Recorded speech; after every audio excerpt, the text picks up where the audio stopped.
sebuah sosok anak perempuan seumuranku tergantung melayang dengan tali tambang melilit di lehernya.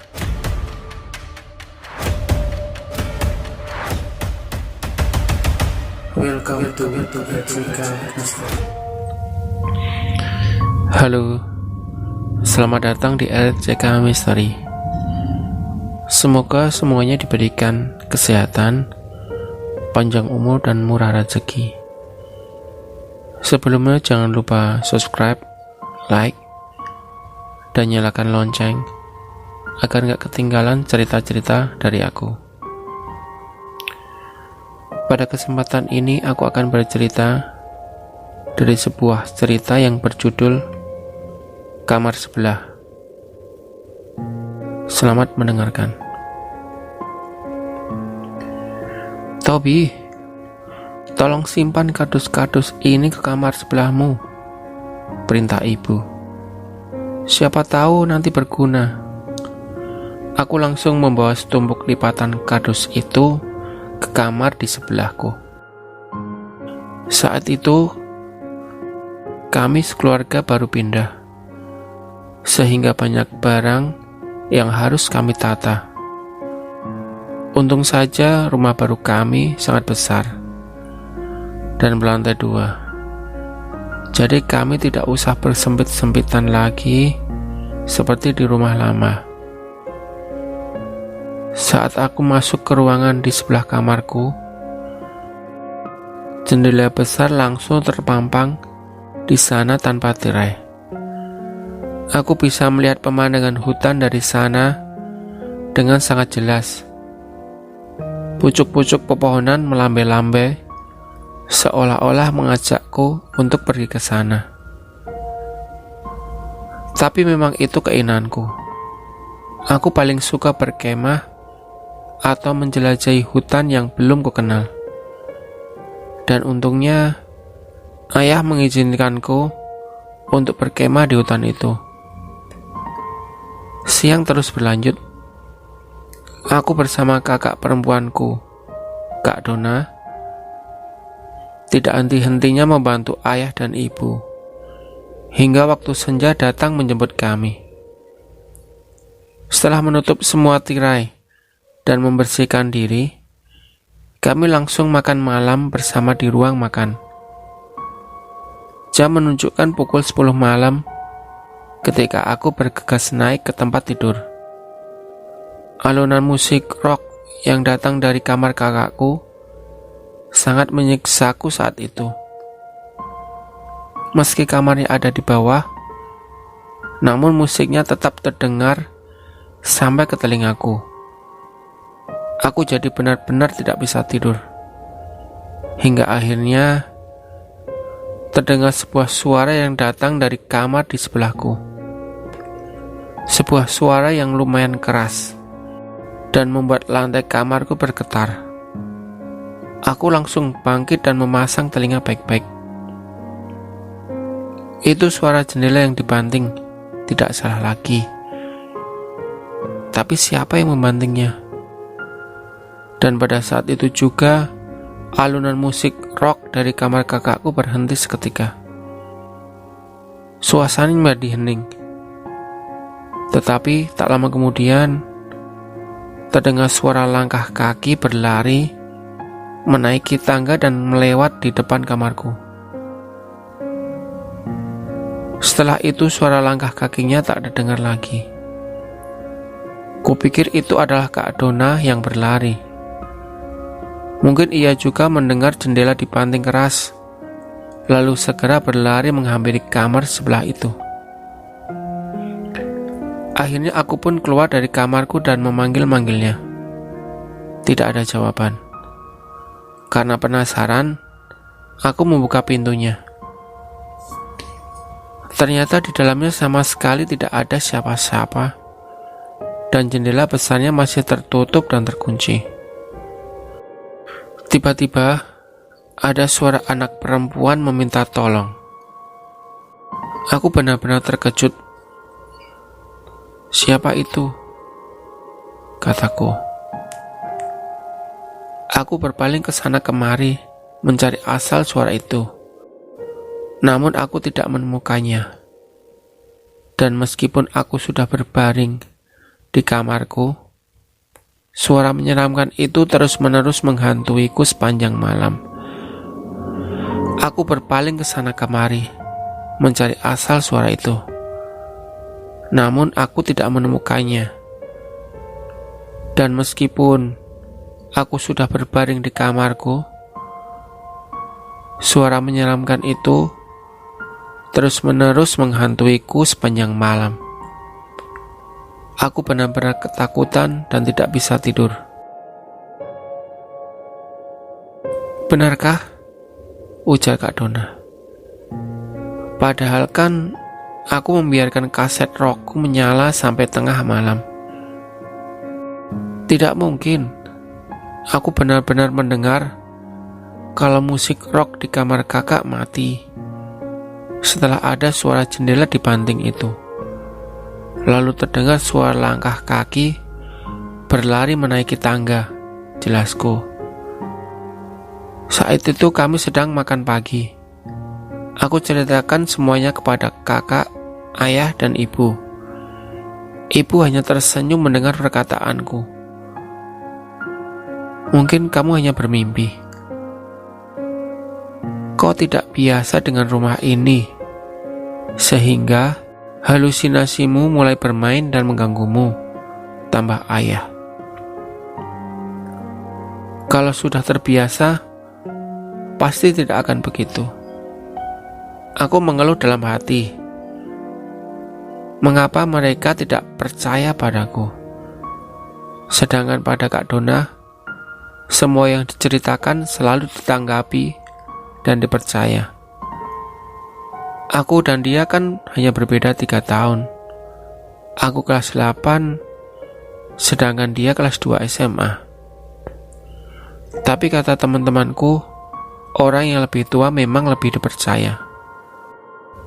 "Oh iya, nanti malam pamanmu akan datang menginap di sini," kata ayah membuyarkan lamunanku. "Ia akan datang bersama Arin. Biarkan mereka memilih kamar yang mereka mau untuk ditempati." Arin. Ya, siapa yang tidak mengenal dia? Anak itu sebaya denganku, tetapi punya kelebihan. Dia pintar, manja, dan cantik. Orang tuanya yang kaya raya membesarkannya dengan penuh kasih sayang. Semua yang diinginkannya selalu dipenuhi. Di depan orang tuaku atau orang lain, dia adalah gadis yang manis penuh sopan santun. Tapi di depanku, ia adalah anak yang sombong dan licik. Kenapa harus memilih? Biar saja mereka tidur di kamar sebelahku, tukasku kesal. Ayah menatapku. "Tobi, dengarkan ayah. Pamanmu yang menemukan rumah ini. Pamanmu yang meminta pemilik rumah ini agar harga jualnya dipotong sehingga tidak terlalu mahal. Dan pamanmu juga yang membayar setengahnya." Ayah diam beberapa saat dan memperhatikanku lekat-lekat. Mereka adalah tamu spesial kita. Jadi jaga sikapmu ketika mereka datang. Kalau kau berbuat yang tidak-tidak lagi, ayah yang menentukan hukumannya. Mengerti? Dan malamnya, mereka benar-benar datang. Ayah dan ibu mempersiapkan semua ini dengan matang. Makanan mewah dihidangkan di meja yang panjang dan besar itu. Semua ruangan dipel, dan Kak Dona mengenakan baju terbaiknya. Sialnya, Arin memilih kamarku untuk ditempati. Aku terpaksa tidur di kamar menyeramkan itu, hanya dengan satu buah matras, selimut tipis, dan sebuah bantal yang keras. Menyebalkan. Arin hanya tersenyum puas sambil bertolak pinggang saat ia memilih kamarku dan melihatku merenggut kamarnya. Malam tiba. Seperti biasanya, aku tidak bisa tidur. Lampu tidak kumatikan dan kubiarkan selimut membungkusku hingga ke hidungku. Aku tetap terjaga. Rasanya waktu berputar cepat sekali. Pukul 9, pukul 10, pukul 11. Dan aku tetap tak bisa tidur. Telingaku pasang baik-baik. Tetapi saat itu sama sekali tak ada suara apa-apa. 1 jam pun berlalu. Tidak 1 jam. Tetapi pukul 11 lewat 59 menit 55 detik. Jam dinding terus kuperhatikan dan kuhitung detiknya. 56, 57, 58, 59. Dan saat itu lonceng jam di ruang tamu berdentang keras. Itu sedikit membuatku kaget. Aku benar-benar tak percaya. Inilah pertama kalinya dalam seumur hidup aku tidak tidur hingga pukul 12 malam. Tiba-tiba sesuatu terjadi. Lampu kamarku dalam sekejap mati dan aku sangat ketakutan. Aku berlari menghampiri pintu dan berusaha membukanya. Tetapi tidak bisa. Terkunci. Padahal pintu itu tak ada kuncinya sama sekali. Aku terus memaksa membukanya dan menggedor-gedor pintunya. "Tolong!" teriakku pelan. "Tolong! Tolong aku!"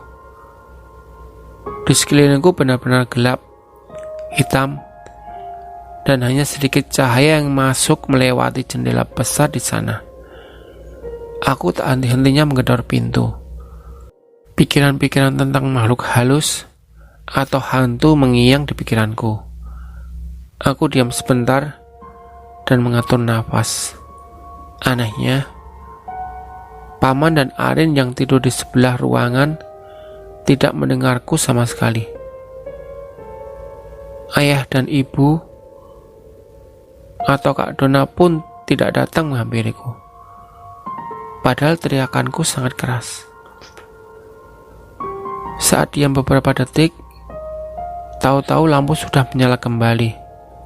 Aku tersentak kaget. Tapi anehnya, lampu di ruangan itu sangat pudar dan berwarna kuning. Padahal sebelumnya, lampu berwarna putih terang. Aku masih menghadap ke pintu, berjalan mundur perlahan-lahan ke belakang.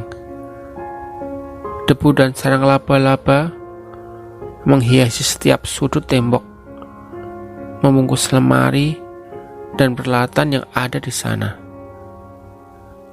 Lantai yang kupijak sangat kotor dan berpasir. Aneh sekali. Aku merasa seperti berada di masa lampau.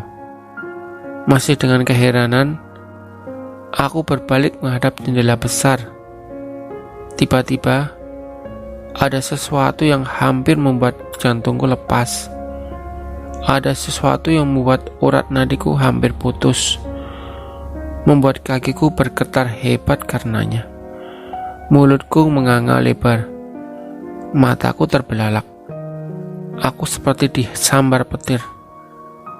Ya, di sana, di jendela itu, sebuah sosok anak perempuan seumuranku tergantung melayang dengan tali tambang melilit di lehernya. Dia menghadap ke arahku. Gadis itu memakai baju daster hingga ke lututnya. Seluruh tubuhnya berwarna putih pucat. Rambut hitamnya yang panjang sebahu tergerai menutupi sebagian wajahnya. Tetapi dapat kulihat dengan jelas matanya melotot lebar seolah-olah akan keluar. Mulutnya terbuka sedikit, dan darah mengalir lembut melalui hidung dan mulutnya. Kakinya bergelantungan dan bergerak sedikit ketika ada angin kencang menerpa. Aku menjerit kencang sekali. Ini bukan rumahku. Ini bukan ruangan itu. Kubawa kaki ini berlari menghampiri pintu dan memaksa tanganku membuka pintu itu. Tetapi pintu itu tetap terkunci. Aku panik. Sangat panik. Ayah, ibu, tolong aku. Tolong aku. Di sudut ruangan itu, Lisa melempatkan kedua lututnya, merunduk dan menangis lagi. Sudah lebih dari seminggu, ia disekap dalam kamar kosong tanpa ada yang menemani seseorang pun. Hanya 2 buah obor yang terpajang di dinding menyinari sedikit ruangan itu. Cahaya lampu merembes masuk melalui jendela besar di belakangnya. Sudah banyak korban yang berjatuhan, dan yang mengalami pasti selalu anak perempuan. Dan kini, Lisa pun ikut terpilih. Semula ia tak terlalu mengerti hal itu. Namun, ketika ada sekelompok pria tak dikenal menawarkan permen dan boneka, Lisa terbujuk dan menuruti perintah pria-pria itu. Lisa dibawa ke suatu tempat yang jauh sekali dari rumahnya. Ia disuruh masuk ke dalam sel yang penuh dengan jeruji mirip seperti penjara. Di sana, banyak sekali anak-anak perempuan seumurannya yang sedang duduk membungkuk. Wajah mereka sangat memelas, seolah tidak ada harapan yang akan menyelamatkan mereka dari kengerian itu. Mereka semua sangat kurus dan cekung. Dan inilah awal malapetaka yang dialami Lisa. Gadis kecil itu harus menerima siksaan yang amat sangat menyakitkan. Ia tidak bisa bertemu dengan kedua orang tuanya. Padahal di kejauhan sana, orang tua Lisa sangat panik mengetahui anaknya hilang. Sirene mobil polisi terdengar di mana-mana. Sementara surat kabar tak henti-hentinya menampangkan berita itu. Penculikan anak terus berlanjut. Satu persatu anak di dalam ruangan itu dipanggil dan dijual ke luar negeri. Lisa tidak tahu tentang itu. Yang ia tahu, pasti anak yang dipanggil akan dibawa pergi ke tempat yang sangat jauh. Di sana akan dijadikan budak dan disiksa terus-menerus. Dan sekarang, tepatnya tanggal 29 Februari, tinggal Lisa yang berada di sel itu. Keheningan malam sangat mencekam dan menyiksa dirinya. Baju daster selutut sudah dipakainya selama seminggu. Ia juga menggigil kedinginan. Angin kencang terus menerpa hingga tulang-tulang kurusnya. Sebelumnya, Lisa dan beberapa anak lainnya sudah berusaha untuk kabur. Mereka dengan susah payah membuka jendela besar yang digembok dan dirantai.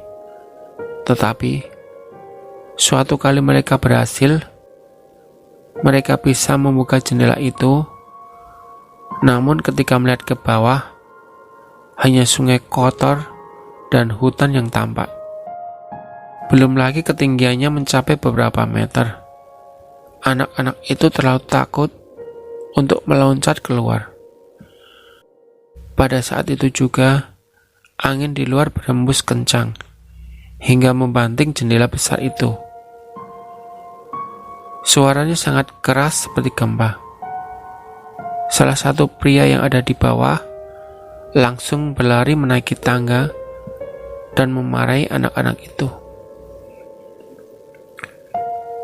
Tiba-tiba Lisa berpikir, apa yang harus ia lakukan agar ia tidak seperti anak-anak lainnya. Bagaimana cara agar ia dapat menghindari dari semua itu?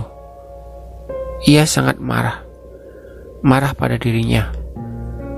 Seharusnya anak berumur 10 tahun sudah bisa menjaga diri sendiri. Ia menyesal. Kenapa tidak memikirkan baik-baik nasihat orang tuanya dan juga anak-anak lain? Mereka sangat bodoh dan tolol. Malam itu Lisa mengamuk-ngamuk sendiri. Ia menangis, menendang-nendang tembok, meloncat-loncat, mendumel sendiri, dan berteriak-teriak seperti orang gila. Tiba-tiba ia melihat sejumput tali tambang di sudut ruangan. Tangisnya mendadak berhenti. Ia berpikir, ia pasti bisa melakukan sesuatu dengan tali itu. Pasti. Lisa tersenyum dan tertawa terbahak-bahak. Ia terus tertawa sambil berjalan mengambil tali itu. Kemudian, ia perhatikan paku yang sudah berkarat yang terpajang di atas jendela besar. Tawa Lisa meledak lagi. Gadis malang itu mengambil kursi kayu dan menyimpannya di dekat jendela. Setelah menaikinya, ia mengikat tali tambang pada paku dengan sangat erat. Lalu di ujung lainnya, ia membuat simbol tali melingkar seperti sebuah lingkaran. Kemudian ia berbalik dan memasukkan tali itu ke lehernya. Ia pun membiarkan dirinya bergelantungan di jendela itu, membiarkan nyawanya lepas dari tubuh mungilnya. Kejadian itu lalu terus terjadi setiap 4 tahun sekali di bulan Februari, dan bangunan tempat penjualan anak itu pun sudah dibersihkan dan dijadikan sebuah rumah megah. Tetapi jendela besar tetap terpasang rapi di dinding, tanpa meninggalkan sedikit pun sisa-sisa luka seorang anak. Dan setiap ada anak perempuan berumur 10 tahun berada di bangunan itu sampai tanggal 29 Februari, ia akan ikut merasakan penderitaan seperti yang pernah dialami Lisa. Aku tersentak kaget. Nafasku tersengal-sengal. Peluh berkucuran di keningku. Kulihat sekelilingku. Aku masih duduk di atas matras dengan selimut tipis dan bantal keras. Lampu di ruangan itu masih berwarna putih terang dan sama sekali tak ada debu atau sarang laba-laba di sana. Lantainya juga bersih, tidak berpasir. Aku bernapas lega. Apakah semua ini hanya mimpi? Yang kuingat, terakhir aku memukul-mukul pintu dan memanggil ayah dan ibuku. Kugali lagi isi pikiranku. Di dalam mimpiku, aku melihat penderitaan Lisa. Aku melihat bagaimana sosok gadis itu dan aku mengerti. Suara anak yang meminta tolong kemarin malam pasti adalah suara Lisa saat ia disekap di sel. Suara jendela dibanting keras itu tak lain adalah ketika Lisa mencoba kabur dan membuka jendela. Tiba-tiba angin kencang datang membantingnya. Lalu suara tapak kaki orang itu, pasti itu adalah suara langkah pria yang berlari menghampiri sel. dan sel itu sedang kutepati sekarang. Kejadian itu terus berulang dan menimpa anak perempuan. Syukurlah, aku bukan anak perempuan. Tapi tunggu, setiap ada anak perempuan berumur 10 tahun berada di bangunan itu saat tanggal 29 Februari, ia akan ikut merasakan penderitaan seperti yang pernah dialami Lisa, anak perempuan 10 tahun. Jangan-jangan, dan saat aku berpaling ke belakang, di jendela itu sudah tergantung sesosok anak perempuan yang sangat kukenal. Arin.